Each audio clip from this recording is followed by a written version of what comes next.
Hello বন্ধুরা, কেমন আছো সবাই? ভালো আছো?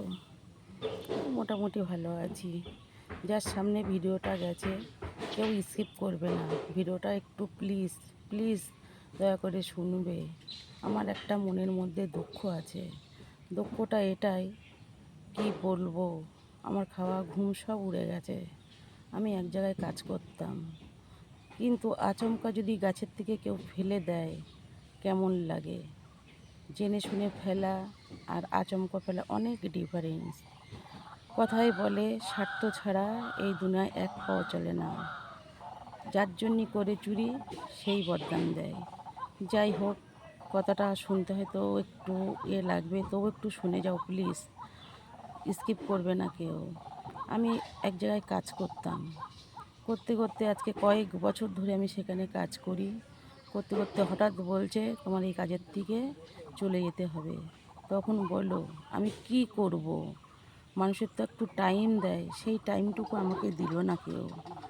এইভাবে চলছে। হট করে আমাকে মানে বলল তোমাকে এই কদিনের মধ্যেই চলে যেতে হবে। এবার বলো বন্ধুরা, আমি কি করব? তখন ভেবে পাচ্ছি না। তাই তো আমি এই দেনা আছি, এই করেছি, আমি কি করে কি করব? সংসারে বড়ই অভাব, চিন্তায় মাথার থেকে যেন সাপ বেঁধে বেড়াচ্ছি। যাই হোক, কিছু বললাম না, সসম্মানে আমি চলে আসলাম সেখান থেকে। তা যারা এই জিনিসটা আমার সাথে করেছে, আমি যে আজকে নিত্য রাত নেই দিন নেই চোখের জল ফেলছি, আশা করি তোমরাই বলবে যে তাদের কি হবে। একটা মানুষের কেউ ভাত দিতে পারে না, কিন্তু আমার পেটের থেকে ভাতটা কেড়ে নিল এই অসহায় মানুষ। উচিত হয়নি এই কাজটা করাই। অনেক রিকোয়েস্ট করেছি, আমার কথা শুনিনি। আমি কি এমন অন্যায় কাজ করেছি যে আমাকে একটু সময় দিল না?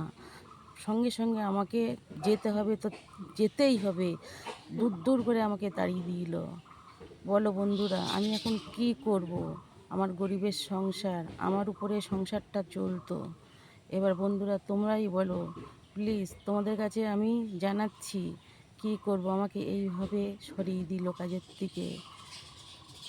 আমার এখন রাতের ঘুম চলে গেছে, পেটে খিদে, সংসারটা আমার উপরে, আমি কি করে চালাবো?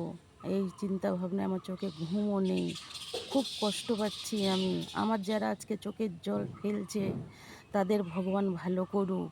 তাদেরও একদিন, টাকা থাকলেই হয় না, সুখ থাকার দরকার হয়। তাদেরও সুখ একদিন ঠিক ভগবান কেড়ে নেব। আজকে আমি দীর্ঘদিন কেঁদেই যাচ্ছি কেঁদেই যাচ্ছি। তোমরাই বিচার করো। আমি তোমাদের কাছে জানান দিলাম, কমেন্টে জানিয়ে দিও যে তাদের মতন মানুষের কী করা উচিত।